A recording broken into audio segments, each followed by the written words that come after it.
Apakah sudah terlihat? Sudah Mas Ivan. Sudah Mas Ivan, thank you. This is the PPT that I make that our make. I mean, next Mas Ivan.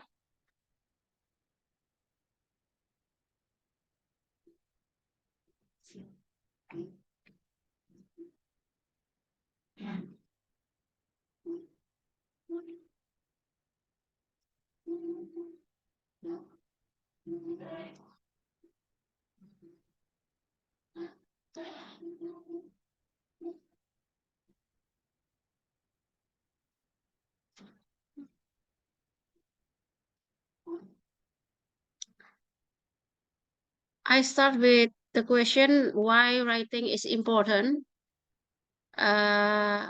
Because writing is now widely recognized that writing plays a vital role not only in conveying information but also in transforming knowledge to create new knowledge. It is thus of central importance to students in academic and second language. Dr. Sarah choosing which argue for a conceptual framework for designing and developing writing assessment.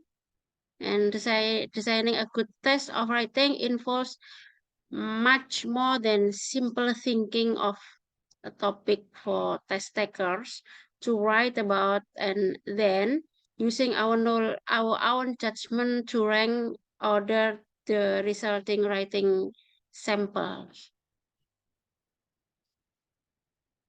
Next, Mas Ivan.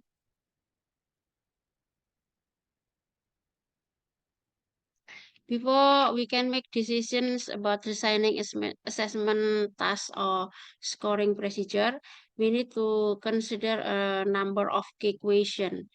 There are what are we trying to test? That is, how are we defining writing ability for the purpose of the test? Are we interested primarily in whether test takers can form grammatical sentence, or do we want to know how well they can use writing for a specific communicate function? And also, why do we want to test writing ability? What will we do with the information that we get from the test? And then, who are our test takers? What do we need to know about them in order to design tasks that allow test takers to perform at their highest ability? And then who will score the test and what criteria or standard will be used? How we can ensure that raters apply the scoring standard consistently? After that, who will use the information that our test provides? In what form will the information be the most useful? And then what are the what are the constraints? This about time, materials, money, and labor that limit the amount and kind of information we can collect about test takers' writing ability.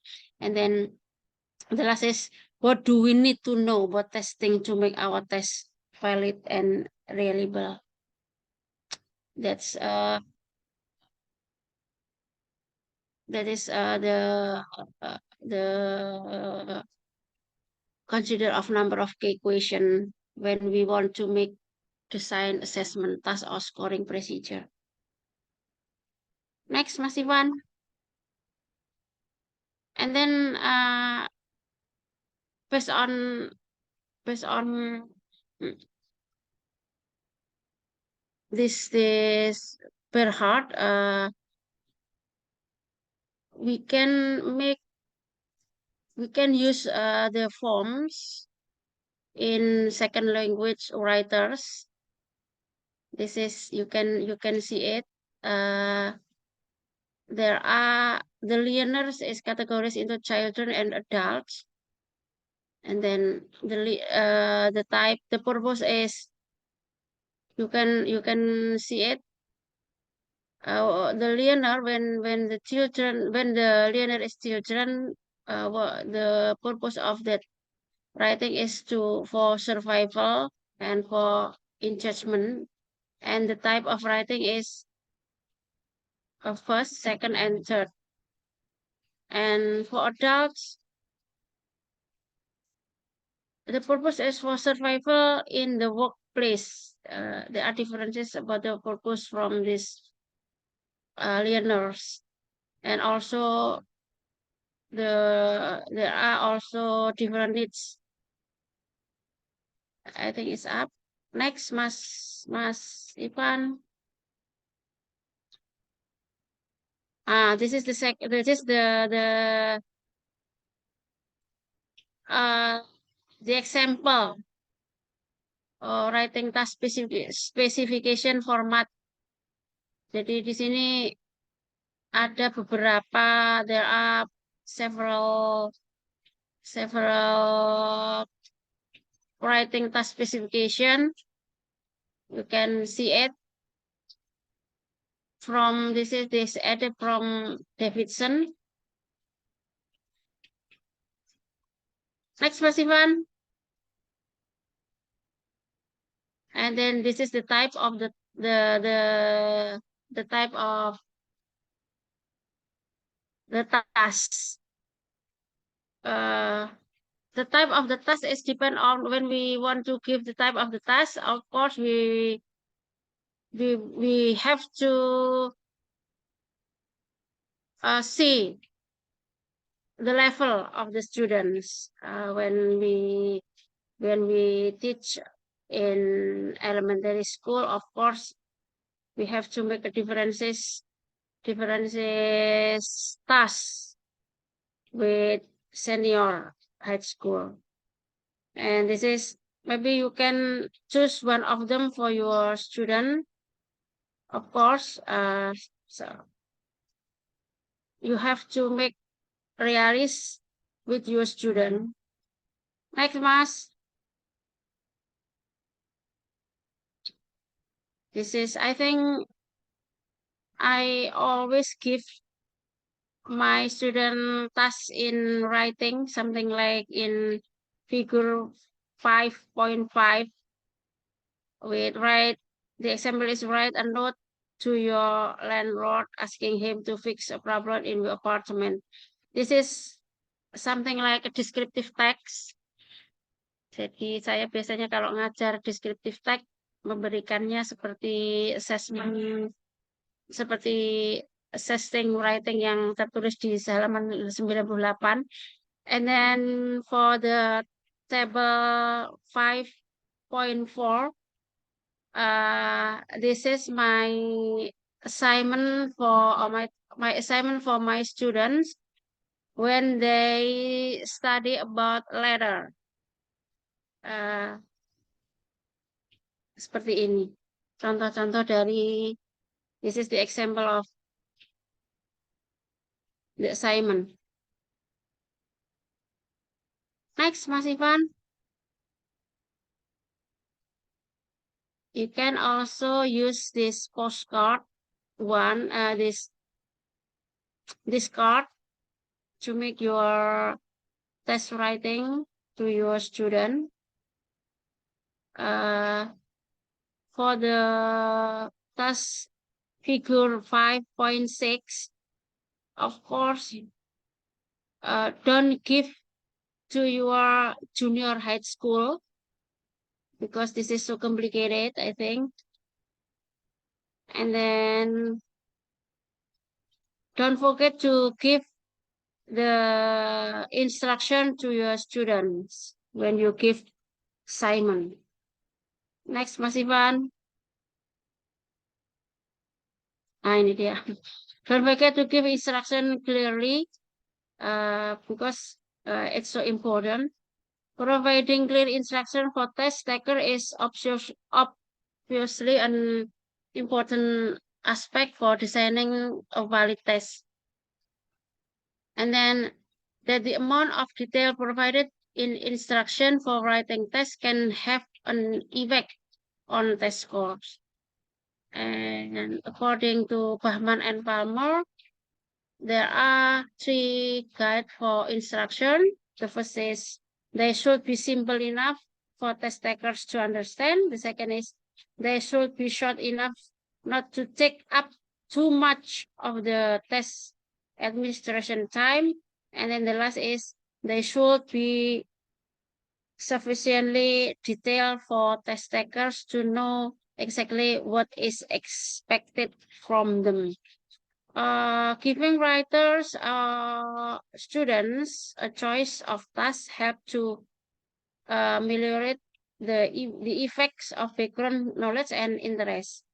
Writers might choose to write on the tasks that they feel they know most about or have the most interest in, or it is based on the curriculum use and also adapt the ability and environment of students.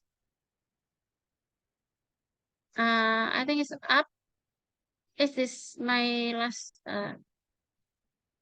scoring procedure? I still have a slide. This is about scoring procedure for writing assessment based on Hamline. The scoring procedures are critical because the score is ultimately what will be used in making decision and inference about writer. And then a score in writing assessment is the outcome of an interaction that involves not merely the test taker and the test, but the test taker, the prompt or ask or task, and then the writer text itself, and also the writers and the rating scale. Next, Mas Ivan. And what about the rating scales? As McNamara said, the scale that is used in assessing performance tasks, such as writing test represents implicitly or explicitly the theoretical basis upon which the test is founded. That is, it embodies the test or scale, the proportion of what skill or abilities are being measured by the test. For this reason, the development of a scale or set of scales and the descriptors for its scales level are of critical importance for the validity of the assessment. Is there any slide? The types of rating scale. Ternyata masih ada. The types of rating scales mean one of the first decisions to be made in determining a system for scoring is what type of rating scale will be used. That is, should a single score be given to each script, or will each script be scored on several different features? And then in the composition literature, 3 main types of rating scale are discussed. There are primary trait scales, holistic scales, and analytic scales. Is there any slide, Mas Ivan? This is the example of a scoring. The primary the figure 6.1 is the example of primary trait scoring. And then the holistic scoring you can see on the figure 6.2. And then next. Oh, masih banyak ya, Mas. Can I help? Can I help, Bu Nafi? Okay. Continue. Saya pikir sudah selesai Mbak ini tadi. Come on. Okay. Right. Okay. So I'm going to continue what Bunafi explanation, what Bunafi has explained about assessing writing. So our group has a job to present assessing writing, and we come to the now we come to the part of scoring writing. So there are 3 kinds of scoring. The first one is, Mas Ivan, can you please go back to the previous slide? Yes, thank you so much. So the first one is primary trait scoring, and then holistic scoring and analytic scoring. In primary trait scoring, you focus on specific things to be scored in the writing, and in holistic scoring, in primary trait scoring, for example, you want to focus on the lexical of your students, and then or in the organization only. But in holistic scoring, you do not consider specific things, but you just read what you have, what your students are writing, and then you give score very good, adequate, poor, and very poor, and something like that. And the next one, next slide. In analytic scoring, you have to score in details what is written by the students. For example, there are rubrics over there, so you need to score. Wait, I cannot see the slide. Yeah. The content, the organization, the vocabulary, the language use, and last one, what is this? Yeah, so you focus on specific part in assessing the writing, but you give score for all. So that's all about the scoring that I want to add. Maybe will be continued by the other member of the group, or Bunafi again.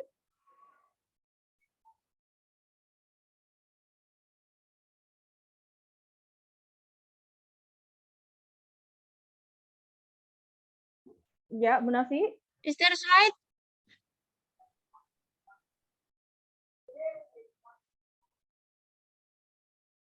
Okay, so this is still the example of This is scale. Yes, this is about the quality and the holistic scale and analytic scale.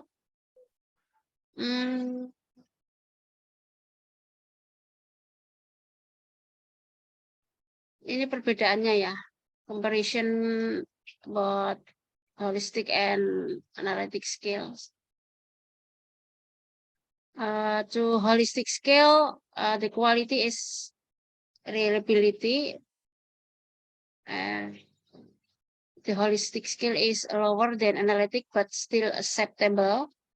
And for analytic scale, much higher than holistic. You can see it, and I think you can write it. Next, Mas Ivan langsung ke ya, ini biasanya yang saya pakai. Saya pakai untuk penskoran untuk anak-anak saya. Agak complicated when I use it. Sometimes I didn't use it. I just look with apa ya? How they write. Tidak semuanya saya pakai kelima-limanya terkadang. And then I think it's up for me. Is this the last? That's for me, Mister. Thank you. Thank you very much. So questions and Okay, suggestions so are more than you welcome. can continue to reading assessment. It's okay. Oh, directly continue to reading, sir? Yeah. Okay, right. I'm going to share the screen.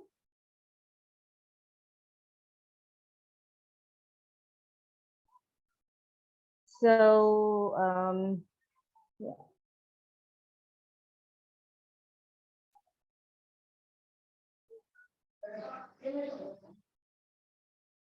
So in assessing reading, there are 3 members of the group. Oh, let me.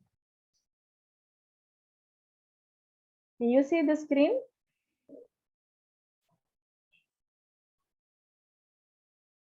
Not yet. Not yet. Okay, hold on.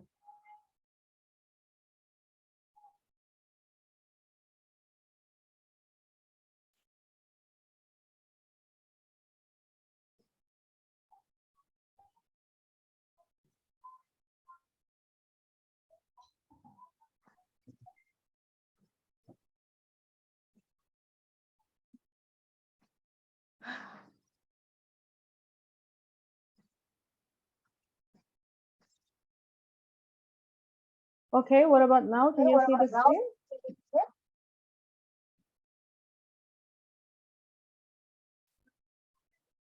Sorry, there's a problem with my camera, so probably I will turn it off for a while.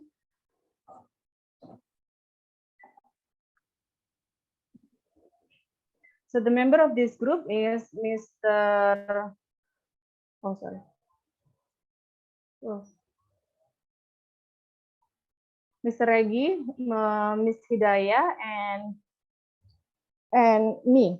So probably because Pak Regi is not here, I'm going to cover his part. And then after that, it will be continued with Bu Hidayah. And then after that, I would like to continue again.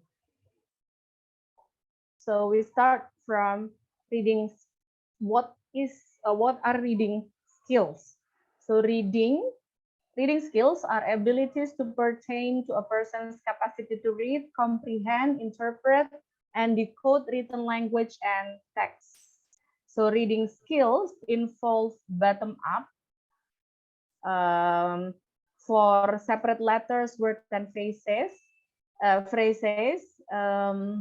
as well as conceptually top-down for comprehension, and schemata strategies for background information and cultural experience to carry out those interpretations effectively. And reading skills also involve micro and macro skills for comprehension. Reading is one of perceptive skills outside listening. So besides listening, reading is also perceptive skill, and it is one of the complicated skill because it is abstract. You cannot see or you cannot literally see what is happening in our brain while the students are reading. So that's why it's complicated. We cannot see the process, and the product also it's a bit complicated to measure how the students' comprehension is measured. So these are types of reading performance. There are selective reading, perceptive reading, interactive reading, and extensive reading.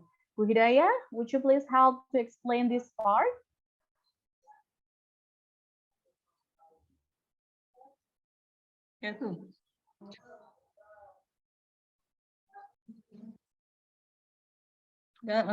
Types of reading performance. There are 4 types of reading. The first is perceptive.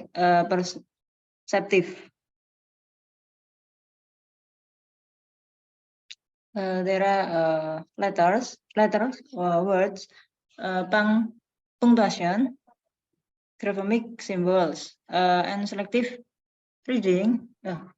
Ini. Assessment task of reading. The perceptive reading is such as reading aloud, write and respond, multiple choice, picture cute items. The selective reading, for example, multiple choice, matching, editing for grammatical errors, picture cute items, and grab filling.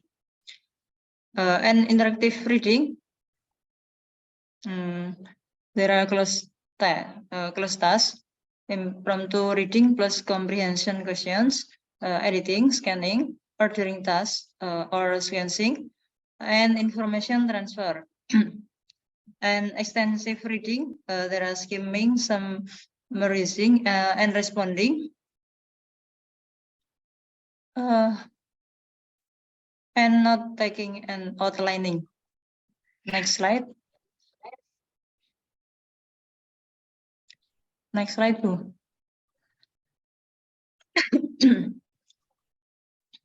There is an example of perceptive reading. It is in multi-choice form.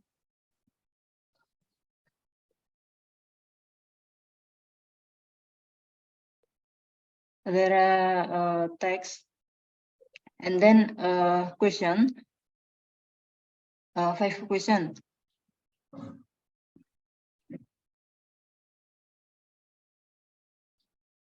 Next.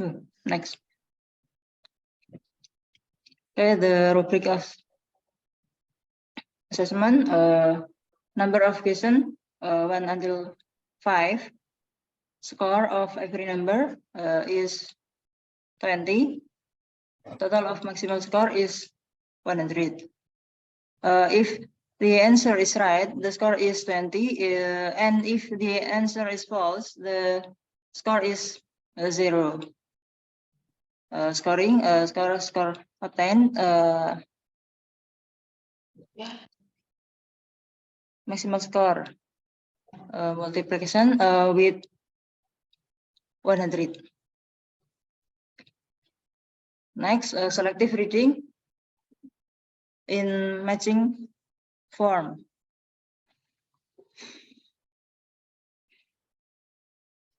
Matching with the answer in the right side. Okay, mencari apa namanya? Mencari artinya. Rubric of question.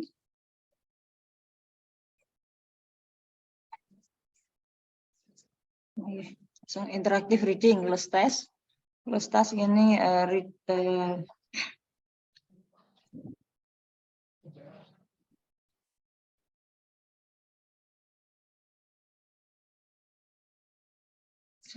the score is analytic. Number of question 1 until 4. Score of number 25. Total of maximal score is 100. If the answer is right, the score is 25. If the answer is false, the score is 0. Score obtained, maximal score multiplication with 100. Okay, next. The last types, extensive reading. For example, summarizing task. This is rubric with write a summary of the text above. It is about 8 sentences. The rubric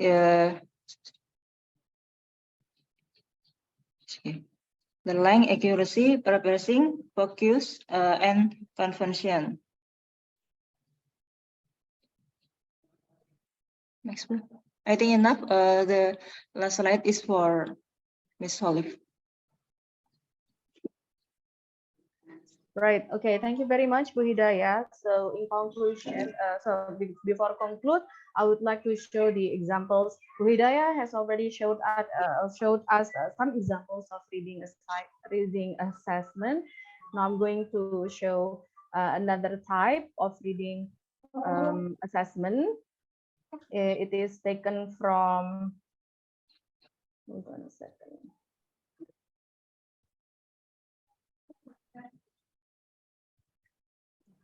Okay. It is taken from a Checkpoint Cambridge assessment test. Let's go to part reading. Do you see the slide reading? Do you see the questions, examples of reading?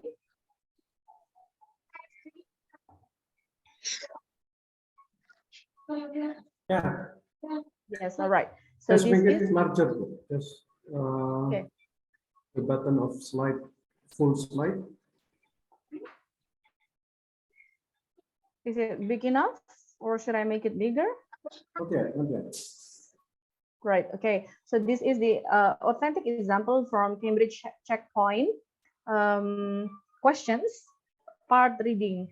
So in Checkpoint test, there are some parts of reading. So they always start with part 1, the simplest one, that is students have to read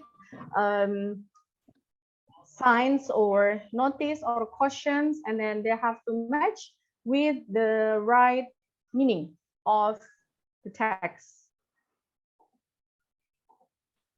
And then it will be continued with another part. So this is part 1, like this. They have to match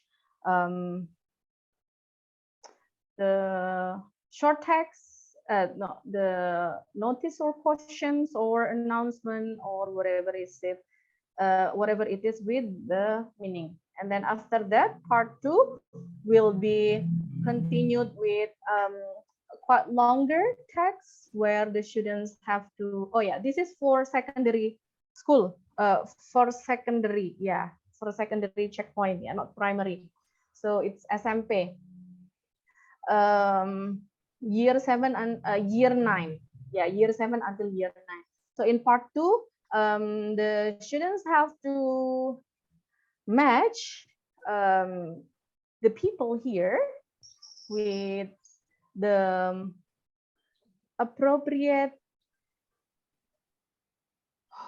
this is, yeah, kind of home. So looking for a new home, there are some homes, and then there are some people that are looking for home. So they have to match which one is suitable for the people in number 8, number 9, number 7, number 5, and number 6.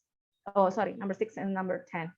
And then it is continued. So basically, not only multiple choice, we can explore a lot of things to assess reading skills of our students. And then continued by part 3. Here, the students are asked to also match. So they have to read the island of Petulia here, and then they have to state whether it is correct or not correct based on texts. And then after that, continued with part 4. It's even longer text. Now, it's the multiple choice, so the text is a bit longer, and then not longer actually, but the same line, but it is moved to multiple choice, so they have to read, and then they have to find the answers of the questions based on the text. And then continued by part the next one is part 5. So this is like Bu Hidayah explained. This is about closed task, where the students have to match to find the best answer for number 26, 27 until number 35 based on the choices. So there are 5 parts of reading.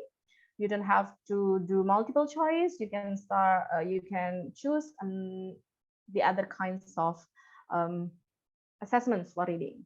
So in conclusion, whatever assessment you are designing for your students you have we have to pay attention to the main the principles of language assessment. So practicality is the most important thing, reliability also, validity, authenticity, and watchback. Especially in reading, please try to find the authentic test, because if the test, what I mean by authentic here is not the English Indonesian, but it must not Indonesian English, but it must be English English. So we can assess we can get the what is that, while assessing, while teaching, we can also teach intercultural understanding to our students related to the language English. So principles of language assessment must be taken into account in designing the assessment for reading and writing. Thank you very much. Maybe the other group wants to add. Bu Hidayah, maybe if you want to add something.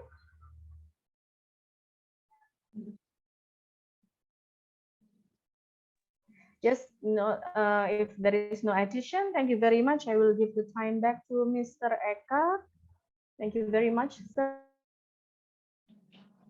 Okay, thank you for your great presentation. So today we have two skills ya, subsequently secara berturut. First is writing assessment, and then the second one is reading. So since that these two skills are very interrelated one to another, in one of the books written by, I forget the name of the writer ya, itu ada tulisan reading to write, writing to read. So this is a process that you are going to do for the next semester, especially when you prepare for writing your publication paper or for your thesis writing. Jadi ada reading to write means that you should read, review, analyze, synthesize the reading or the references that becomes your interest, and then after reading you write. Nah, itu proses circular ya di situ ya. Baca dulu baru nulis, setelah itu nulis, baca lagi.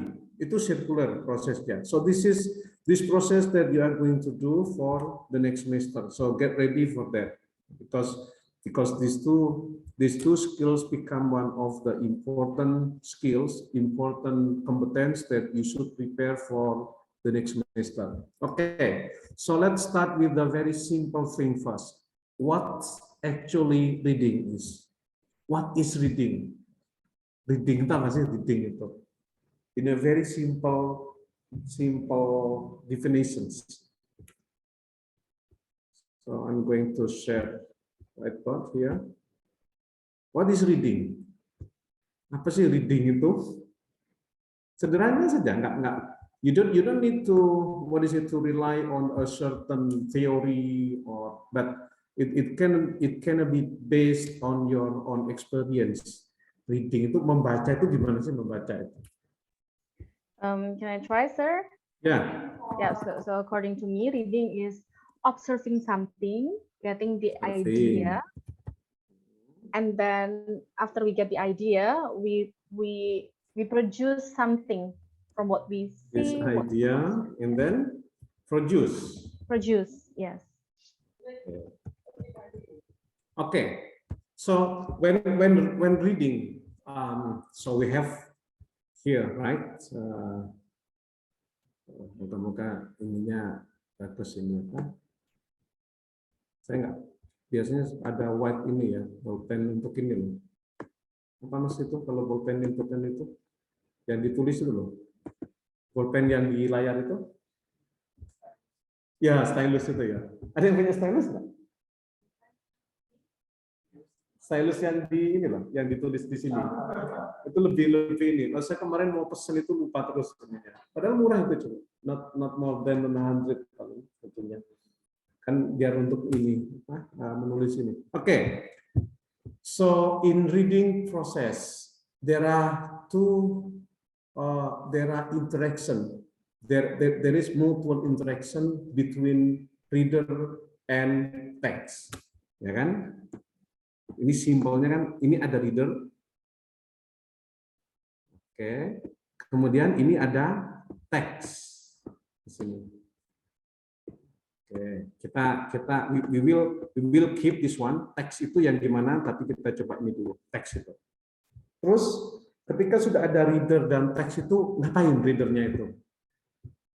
What does the reader try to figure out, try to do with the text? Apa yang readernya itu ini? Ini pasti ada tadi interaction kan di sini kan? Ada interaction. Oh, susah nulisnya di sini nih. So there is interaction here. Have interaction. Ada interaksi kan? Kan reading kan di sini. Interaksi antara reader and text.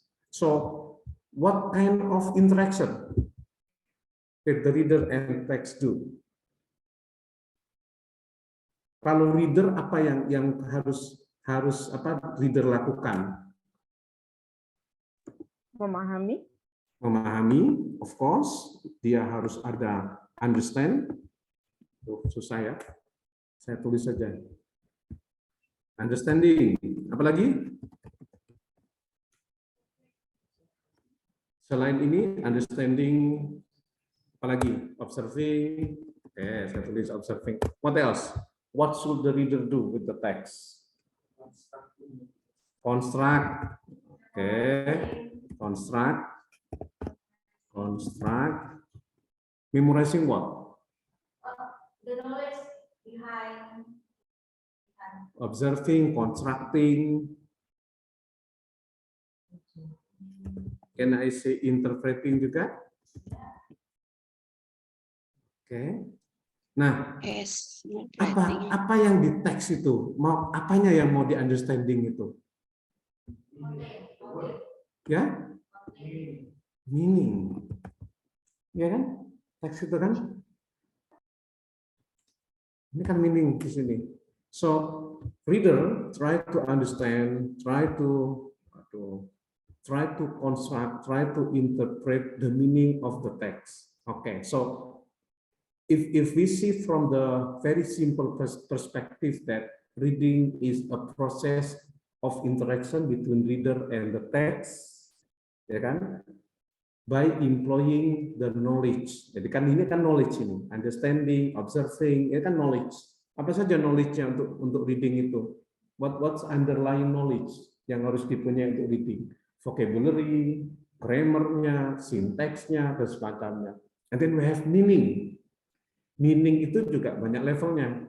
Ada yang explicit meaning, ada yang implicit meaning di situ. Makanya if the text itu kan ada what is the text implied. Ada kan biasanya seperti itu.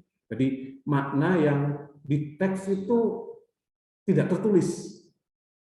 Ya, tapi kita harus we should try to read based on the context-nya, nggak cuma dari teksnya, background-nya, tempatnya dan semacamnya. Oke, next. Reader sudah jelas ya. Reader itu whomever who try to interpret, try to understand, try to construct the meaning, interpret the meaning, itu adalah reader. Sekarang teks dulu. Teks itu apa sih teks itu? What is the text? Apakah teks itu is necessarily in a written? Apakah teks itu harus dalam bentuk tertulis? No. No. Ya, Anything of course. that has meaning? Ya, teks itu including written and non-written, right? Including including linguistic and non-linguistic. Kita bisa membaca apa saja. Teks itu bahkan some of the scholars ya, our thought itu juga teks sebenarnya. Pikiran kita itu, pikiran orang itu juga teks di situ ya. Artefak itu juga teks. Kemarin yang angkatan batch berapa? Batch 8 itu ada yang kemarin saya ini kan untuk ngangkat topik tentang linguistic landscape. Lanskap linguistik. Jadi ada semiotic landscape, ada linguistic landscape. Apa itu? Kalau Bapak Ibu ke sekolah itu, have you atau di ruangan ini, saya di kampus ini kan ada tulisan-tulisan ini, ya kan? Ada tulisan. Ini kan semuanya, ini semua teks. Tapi teks itu dalam bentuk landscape. Landscape itu kan something that exhibits the space. Sesuatu yang mendiami suatu ruang itu kan landscape di situ. Satu landscape yang mungkin if you have a landscape at school, for instance, either your landscape written in monolingual, bilingual, atau multilingual. Ada kan seperti itu. Biasanya kan ada kayak di sekolah itu selain ada Indonesian, ada mungkin English, ada mungkin Arabic mungkin kan, atau mungkin Javanese, ada seperti itu. Mandarin mungkin, Japanese, something. Itu landscape that it's very interesting to what is it? Probably to have your students understand about the kind of the text itself. That the text doesn't only represent the text itself, but there is a context underlying. Kenapa kok harus menggunakan multilingual? Kenapa kok harus bilingual? Itu kan pasti ada intentionnya kan di situ. Karena itu juga nanti relate to the vision and mission of the school. Itu teks. Ya, dalam bentuk semiotics misalnya kan. Semiotics itu kan a study of sign, tentang tanda. Why should be the color in red? Why should be in a yellow? Why should be in green? Warna itu juga misalnya di iklan sebenarnya itu kan represents it represent the meaning or meaning construction of the if it is for the advertisement ya berarti untuk company-nya, mungkin untuk perusahaannya. If it is for school misalnya, school-nya itu mempunyai spirit untuk save the environment or make the green environment. Makanya lingkungannya itu menggunakan warna green di situ. Hijau, ya kan? Yang apapun itu warna hijau misalnya. That's the text. Itu juga teks. So it's not only the text that in written forms, but also a text in very everything that can be interpreted tadi ya. Semua yang bisa kita interpretasikan itu adalah teks di situ. Bahkan wajah kita itu juga itu teks kan di situ kan. Kita cemberut, kita ini. Misalnya di ini, gimana kuliahnya, misalnya gimana kuliahnya atau gimana kelasnya tadi, terus kelasnya tadi bagus kok, bagus tapi wajahnya cemberut misalnya, bisa diinterpretasikan kan di situ kan, tidak hanya secara tekstual ya maknanya, bagus ya, kata bagus itu belum tentu bagus, tapi dengan wajah mimik yang mungkin agak capek, agak ini, nah, itu kan juga teks. That's kind of the text. But we focus on text yang written. Kebetulan yang sekarang kan written untuk ininya. Jadi reading is a process of interaction between reader and the text. Ya kan? Apa yang mereka lakukan? The reader itu should have a wide of knowledge to understand, to interpret the meaning of the text. Sederhananya kan seperti itu. Untuk konsep dari reading itu. Oke. We have reading, tadi sudah dikatakan, ada reading comprehension, ada reading skills, mungkin juga ada reading strategies. Kita harus paham itu dulu. Kalau reading comprehension, reading tadi sudah jelas ya, ada interaksi. Kalau reading comprehension, itu yang gimana? Ya, this one is the meaning of reading. Ini mesti enggak. I do not rely on the theory ya. Ini teorinya enggak ini, tapi this is the process that is ini reading. Kalau reading comprehension yang gimana? What is reading comprehension? Ada reading, nah reading kan sudah ada proses tadi kan, reading itu interaksi antara reader dan teks untuk memahami makna dari, untuk menginterpretasikan, meaning making process. Jadi proses pembentukan makna dari sebuah teks, itu kan reading. Kalau reading comprehension, what is reading comprehension? Ada reading ditambah satu variabel lagi namanya comprehension. Nah, kalau comprehension itu apa? Comprehension itu in bahasa. What is comprehension? Pemahaman. Comprehension, pemahaman. Comprehension itu utuh, bulat, ya kan? Secara literal itu kan utuh, bulat. When you display your students with text di situ, katakanlah teks itu tentang deskriptif atau naratif teks, and then you are going to assess the students reading comprehension. Berarti comprehension itu nggak cuma hanya mencakup main idea, tidak hanya mencakup sinonim antonim, tapi overall pemahaman dia terhadap teks itu utuh. Vocabulary-nya, grammar-nya, implicit, explicit meaning-nya, syntactical, grammatical meaning-nya, itu dapat semua. Itu namanya comprehension.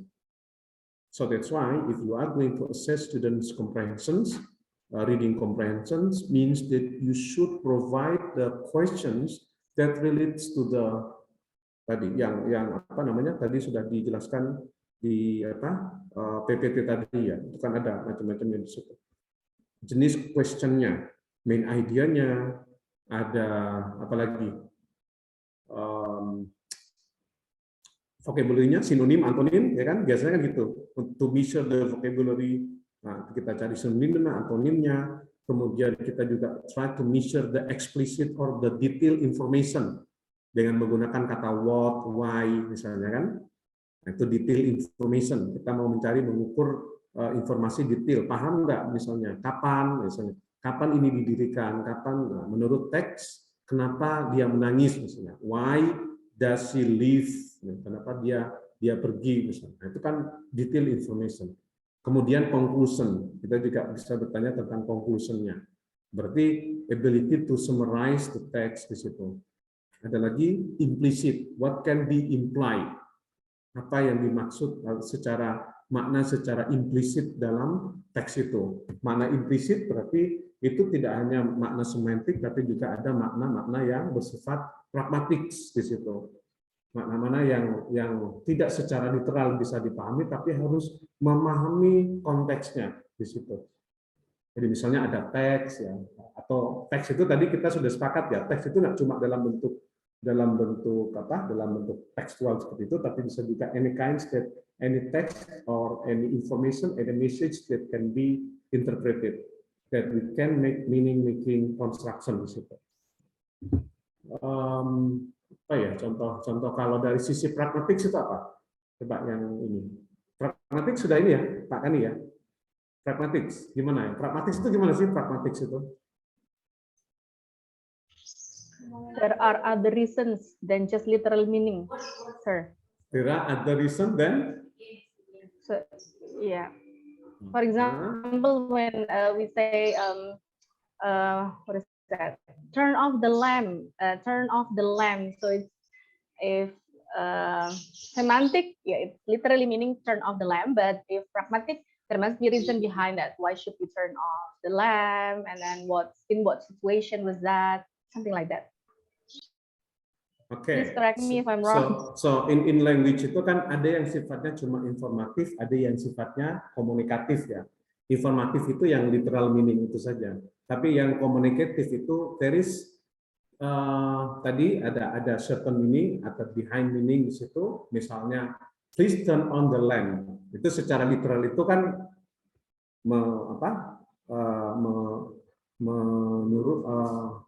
menyuruh untuk mematikan lampu di situ kan. Tapi secara pragmatik itu apa? Itu masuk kategori apa? Kan kategori request, kategori apa namanya?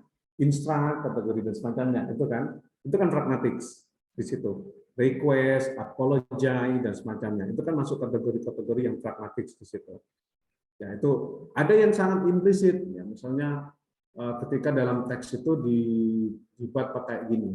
Ada dua tokoh dalam teks itu, biasanya itu dalam bentuk naratif teks misalnya.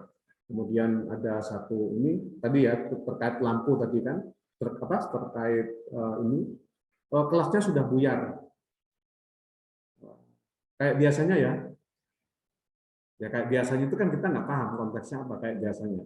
Kayak biasanya itu kita harus paham betul bahwa misalnya teks-teks sebelumnya itu mengatakan setiap kelas selesai itu lampu itu harus dimatikan. Itu kita nggak bisa memahami kayak biasanya kalau kita nggak paham. Ada kalau dalam pragmatik itu ada namanya intertextuality. Kita mencoba menghubungkan teks itu dengan teks-teks sebelumnya, baru paham di situ. We can get full understanding whenever we try to read the context di situ. Nah, itu biasanya dalam bentuk tes TOEFL ya. Itu kan banyak yang sifatnya implisit seperti itu, implied meaning nantinya. Nah, Pak, kalau misalnya ke anak SMP, SMA ya bisa saja. Bisa, tapi kan disesuaikan dengan level mereka. Yang simpel-simpel, yang sederhana kan untuk yang apa namanya? Yang sifatnya pragmatik itu. Bahasa-bahasa apa? Kayak tadi ya request, terus mungkin juga apalagi apologize, bahasa-bahasa yang sifatnya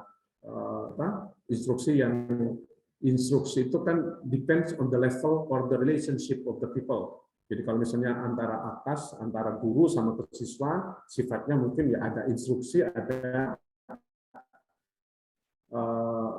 request juga di situ. Tapi kalau kalau siswa ke guru kan nggak mungkin instruksi memerintahkan, pasti itu dalam bentuk request. Nah, itu dalam bentuk ini. Nah, sekarang yang menarik juga untuk teks ya. Coba kalau if you are interested in pragmatics, itu ada namanya sekarang cyber pragmatics.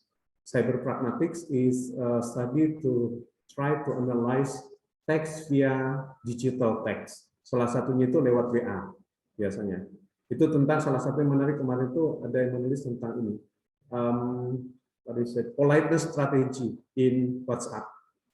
Jadi kadang pernah kan kalau misalnya ada temannya yang share sesuatu tapi nggak dikomen.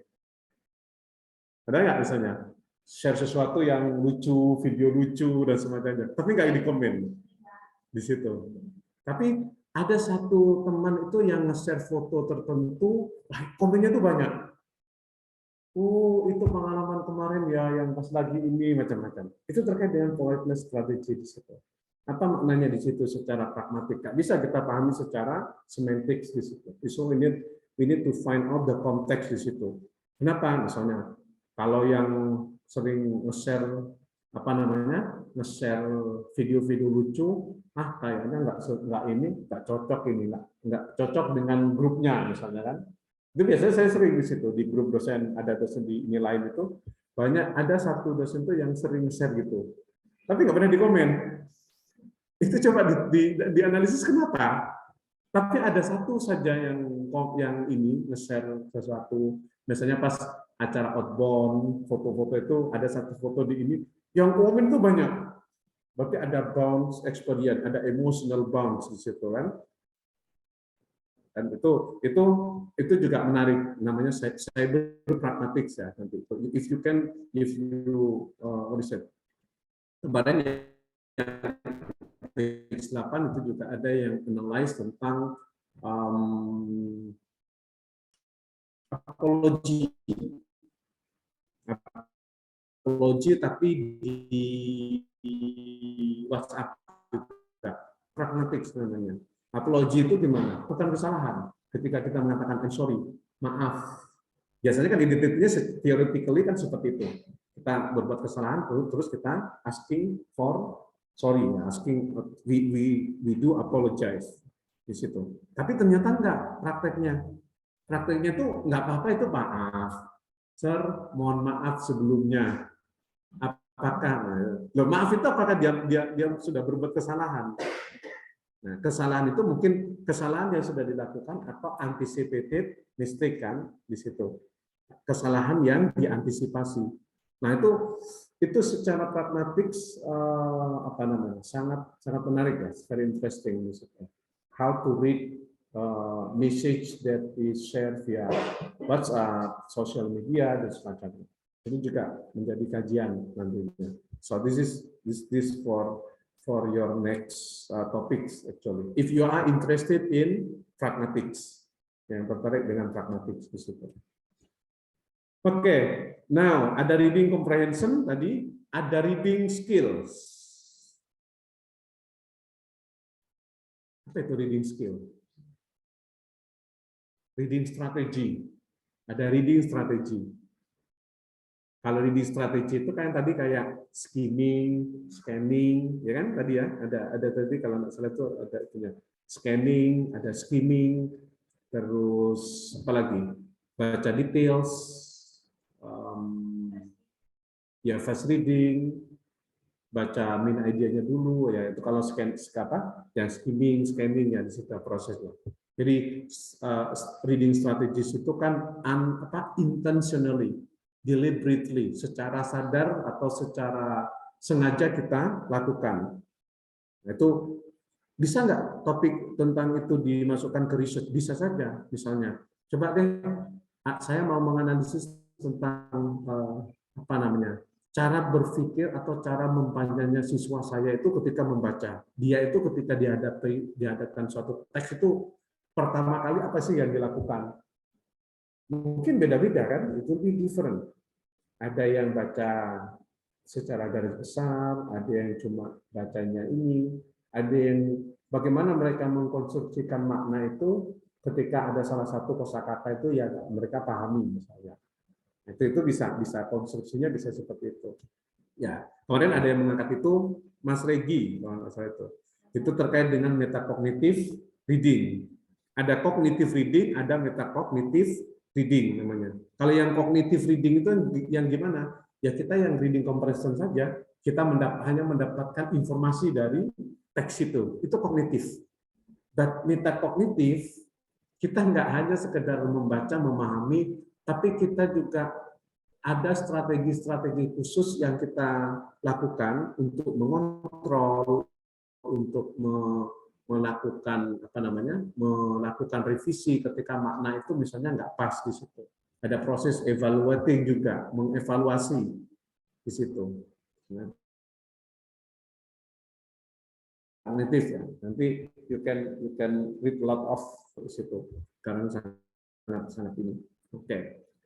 Now let's take a look for reading tadi. Untuk yang assessment-nya, saya rasa itu sudah komplit tadi ya. It depends on you which one are you going to employ to your students. Apakah nanti mau menggunakan yang holistic atau menggunakan yang analytics. Of course there is a weaknesses and strength-nya di situ. Misalnya kalau kemarin kan bahasanya kelas saya itu sampai 30 sampai 40 siswa misalnya. Terus kalau pakai yang analitik itu kok kayaknya susah gitu. Ya, this is the challenge di situ kan. Kalau itu mungkin grammar, it's okay. Tapi kalau writing kan nggak mungkin kita hanya melihat dari satu aspek saja. Pasti kan semuanya. Misalnya kita masuk ke writing-nya ini sekarang. Writing tadi aspek umum, aspek yang dinilai di writing itu apa saja? Kalau di writing tadi konten apalagi Bu tadi yang papernya Bu Nafi tadi itu komplit kok sudah. Oke, berarti ya saya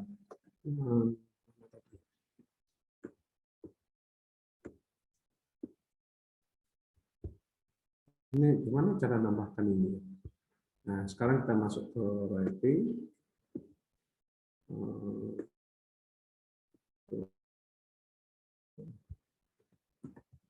Writing ya.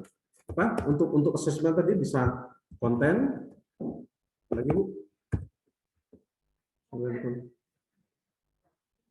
Nah, yang Bu Nafi tadi, kan tadi ada tadi, yang PPT-nya.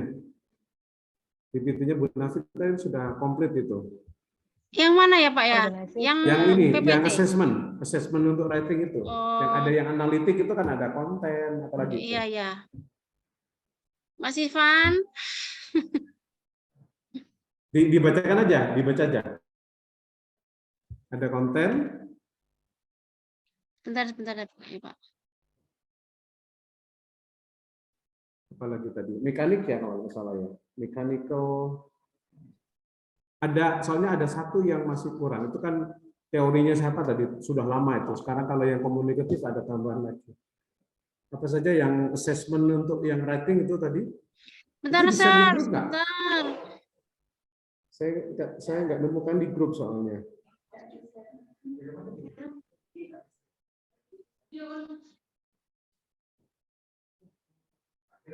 Yang mana, Pak? Apa tadi, Pak? Yang assessment tadi Bu, yang untuk assessment di tadi loh. Apa saja tadi? Yang rubriknya, rubrik untuk assessment writing tadi. Ada konten. Yang punya saya sendiri. Ya, yang tadi yang Ibu presentasikan tadi. Ada Enggak, maksudnya kan organization ya, di kalau situ nggak kan salah ya. ada. Oh, Yang menurut teori tadi. Ada konten, organization. Nah, ya gini nih Pak, kalau Organization. bikinnya ke susu-susu.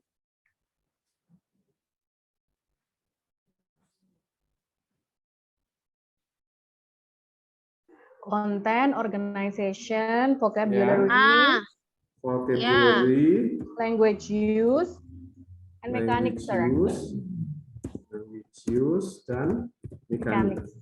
Mechanics. Ya. Mechanics, oke. Konten itu yang gimana?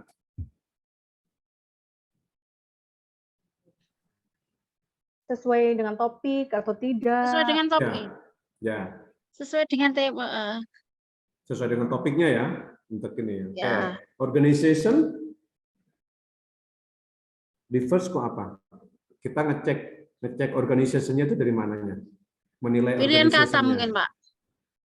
Vocabulary nanti. Peruntutan. Itu bisa Iya, vocabulary diksinya atau kalau pilihan katanya lah. organization itu apanya?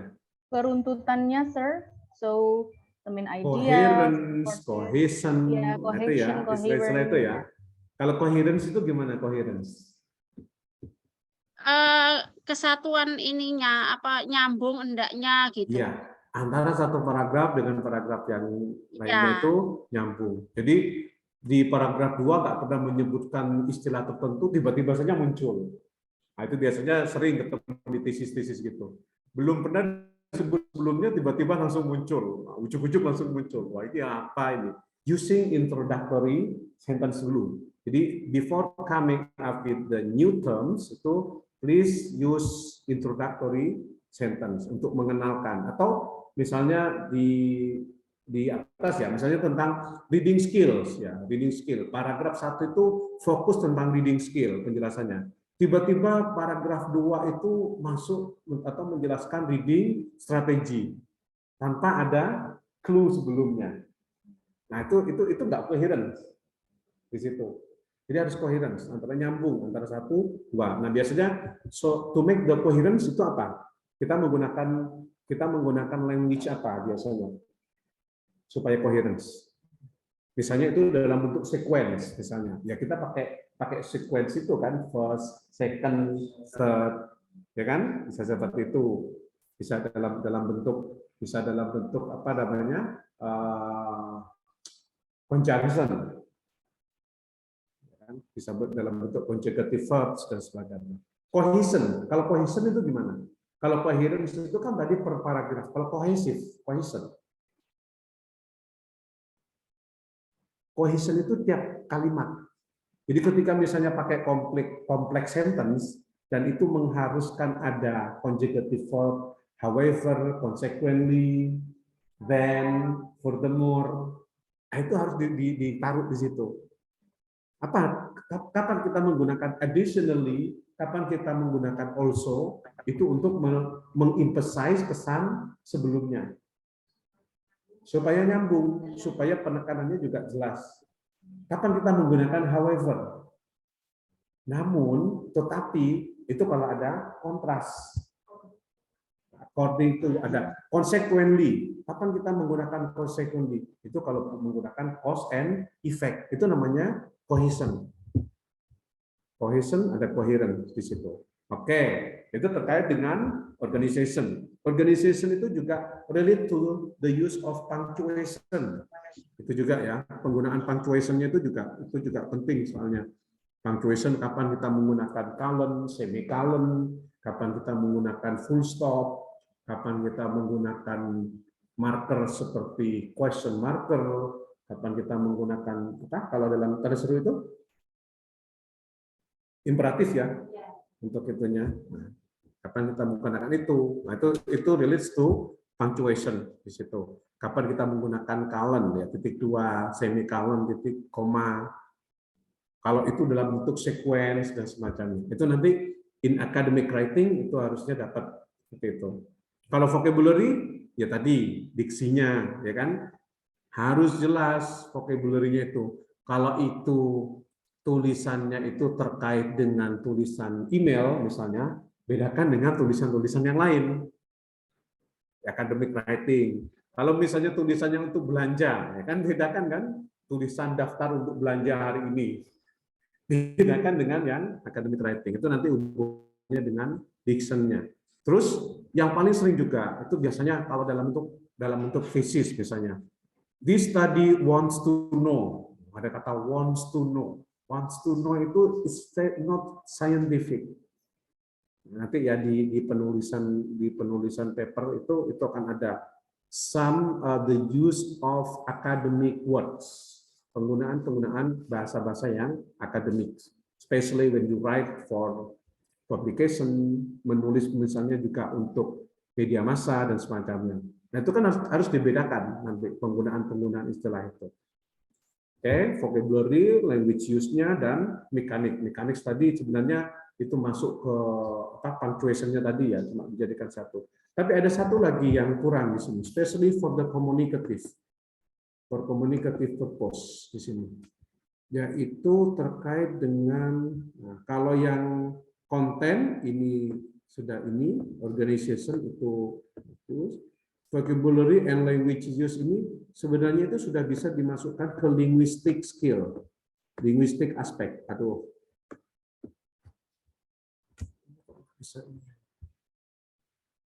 linguistic aspect,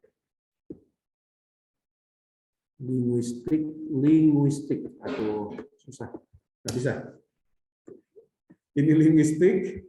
Terus ada yang masuk kategori ini yang tasnya tadi kan ada yang ini tentang tas kan, komunikatif tas. Komunikatif tas ini masuk ke sosiolinguistiknya, ya penting juga. Kan kalau yang ini tadi, yang penelitian ini kan berdasarkan teori yang sudah lama ya, tahun berapa. Karena sekarang ada teori-teori yang sudah mutakhir di situ, yang harus menciptakan ini sosiolinguistik. Ini ada linguistik, ya. Ini aspek linguistiknya, ini aspek isinya tadi, aspek organization-nya, oke, masih dipertahankan.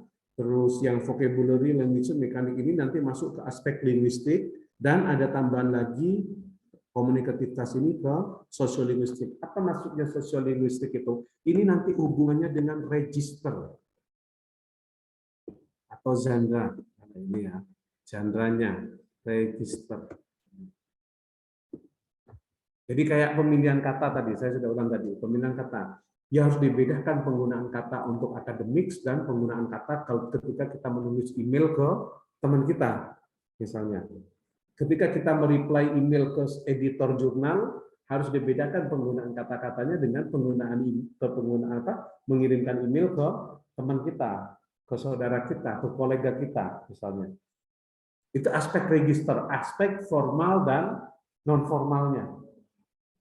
Nah itu harus ini nanti yang sosiolinguistik. Terus sosiolinguistik itu juga refers to what reader that you are going to address to. So especially when you write, ya, ketika kita menulis itu kira-kira readernya itu siapa? Kalau misalnya menulis thesis, readernya siapa? Kalau menulis thesis itu pasti yang terkait dengan akademik kan, academic community, teacher, students, atau mungkin kepala sekolah dan semacamnya, atau mungkin researcher lainnya. Kalau misalnya kita menulis puisi puisi itu genre-nya kan sudah beda kan untuk ini. Nulis lagu. Apakah nulis lagu itu harus grammatically correct? No. Ya. Writing itu sendiri kan macam-macam. Ada yang akademik, ada yang creative writing kan di situ kan. Creative writing kalau kita nulis novel, nulis puisi, nulis lagu, itu ungrammatical sudah. Aspek non formal. Tapi ketika kita menulis aspek-aspek yang sifatnya formal, something like thesis, dissertation, or writing for manuscript for the publication di situ, itu sudah harus formal. Penggunaan kata-kata dan semacam itu harus formal. Ya, esai yang esai yang akademik loh ya untuk ini. Itu juga harus. Nah, register ini juga yang menjadi ini. Sampai ada buku itu yang pemilihan kata-kata yang khusus untuk akademik, terus pemilihan kata-kata yang khusus untuk misalnya non akademik, ya creative writing. Tidak ada creative writing itu writing for non akademik aspek, non akademik domains. Tadi menulis apa namanya iklan, advertisement. Apakah advertisement itu harus grammatical? No, nggak perlu grammatical advertisement di situ. Kayak iklannya McD itu apa? I'm loving it ya. Ada kata, oh, masa love itu kan state verb kan? Kenapa kau harus pakai ing? Nah, itu ada yang bertanya seperti itu. Ya suka-suka buat iklannya lah. Itu hubungannya dengan konteks. Kemungkinan itu ya ada yang memprediksi itu karena itu dibuat khusus dulu itu di India. Kenapa? India itu rata-rata kalau ngomong bahasa Inggris itu semuanya pakai ing. Menggunakan present progressive, present continuous India itu. Kalau orang Sweden itu rata-rata itu menggunakan S, inflection S. I goes, I writes. Sampai di sana. Itu masih belum kita misalnya dengan apa namanya dengan Singapura itu. Wah, itu tambah complicated lagi bahasa Inggris.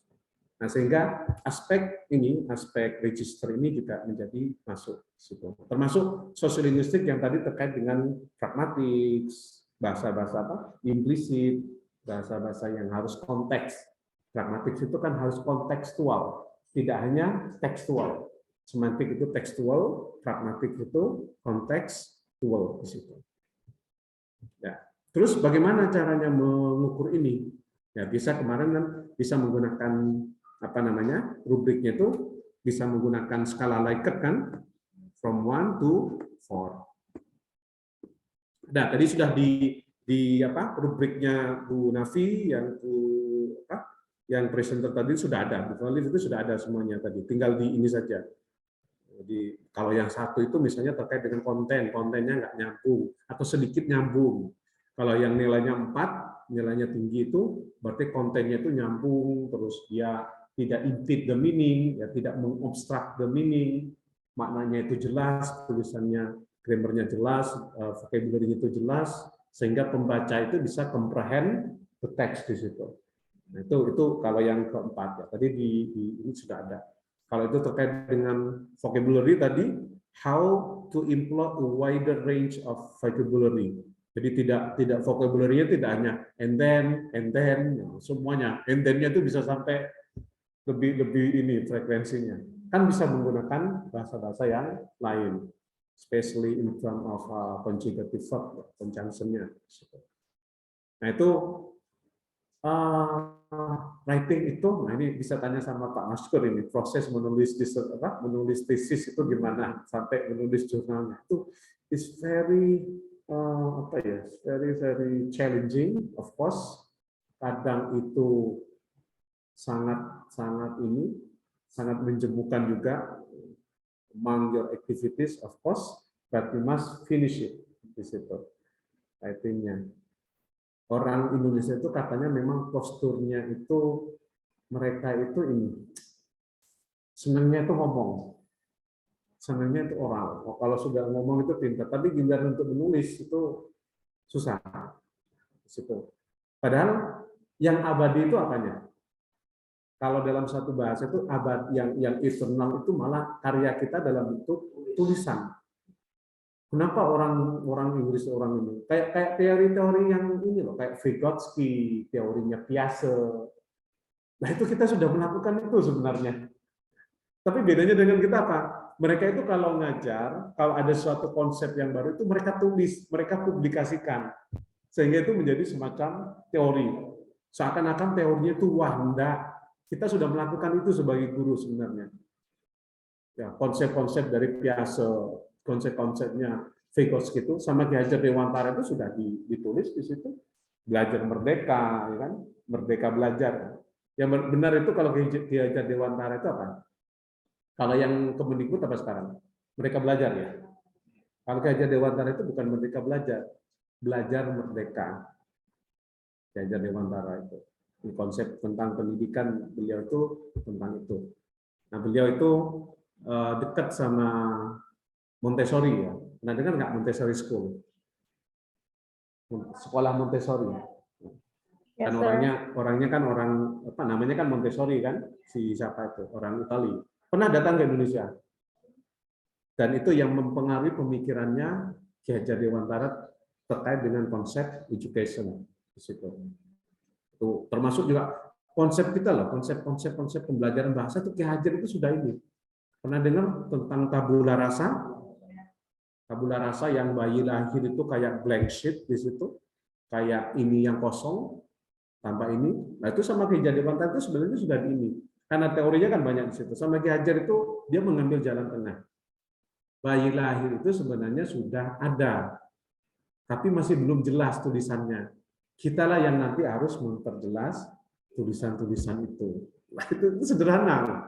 Nah itu sakingnya sama ini nggak dipublikasi di jurnal internasional. Nah, akhirnya itu diklaim oleh mereka di situ. Nah, itu kayak teorinya Vygotsky ya. Vygotsky itu kan apa? CPD.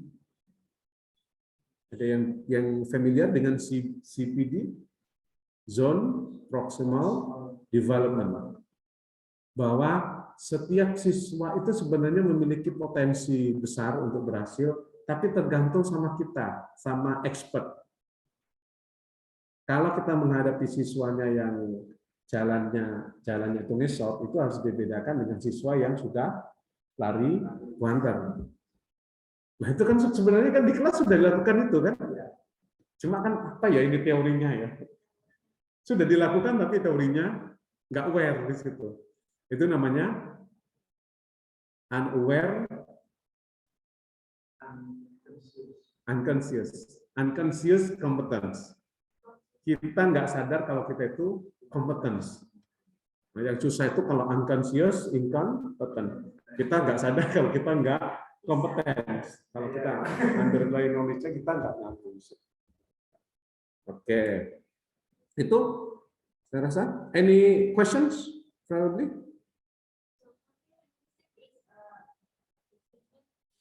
In our environment, yes. Ya, Di sosial komunitas di lingkungan sekitar berarti mempelajari hal ya, makna yang tidak secara tertulis di dalam teks, tapi kita mencoba mengambil memahami makna itu secara luas, secara konteks. Konteks itu apa? Konteks itu bisa tempat, bisa siapa ngomong, bisa situasi dan kondisinya. Kita dalam konteks. Ya. Pragmatik itu begini, kayak sapi atau banteng, bull. There is a bull. Ada banteng. Kalau makna secara semantik itu, berarti kan ya ada binatang, kita menginformasikan, itu tadi ya, kalau level bahasa itu kan ada informatif, ada komunikatif. Informatif itu kita hanya menginformasikan, ada binatang namanya bull, banteng. Tapi makna pragmatik itu di luar dari itu. Makna pragmatik itu bisa artinya itu peringatan, warning. Ada banteng, ngalio, pergi menghindar. Nah, ada ini pragmatik ya. Saya lihat di YouTube itu ada movie yang ini. Ada satu keluarga itu yang yang apa namanya, yang berlibur, kebetulan berlibur itu di daerah pegunungan, jalannya itu berkelok-kelok. Terus ketika dia dibelokan itu, dia ketemu dengan mobil, salah satu mobil di depannya yang salipan ya di situ ya di ini. Terus si pengendara mobil depannya itu ini kepalanya keluar dari ini, terus ngomong anjing. Wah ini nggak, si siapa? Si satu keluarga suaminya itu sudah mau turun, sudah mau di ini. Situ. Nah, dia jalan, ternyata apa? Di depan itu ada sekawanan anjing yang lagi ini jalan itu. Dan anjing itu sebenarnya sifatnya tadi peringatan, hati-hati di depan itu ada, cuma karena posisinya sama-sama kendaraan kan nggak mungkin berhenti, apalagi itu juga di tikungan. Nah, iya, itu konteks. Nah kan itu anjing, kamu anjing, bukan itu. Udah, nah, itu pragmatik. Itu aspek pragmatik. Pragmatik itu akan masuk ke sosiolinguistik. Apa itu sosiolinguistik? Bagaimana bahasa itu digunakan di masyarakat. Tidak hanya secara bahasa linguistik, tapi ada masyarakat. Masyarakat itu gimana? Masyarakat itu beda-beda, different. Okay. I think that's all, because I'm going to have another class jam 3 ini dengan kelas itu untuknya. Ini yang kayaknya full ya sampai 2 jam ya. Biasanya saya cuma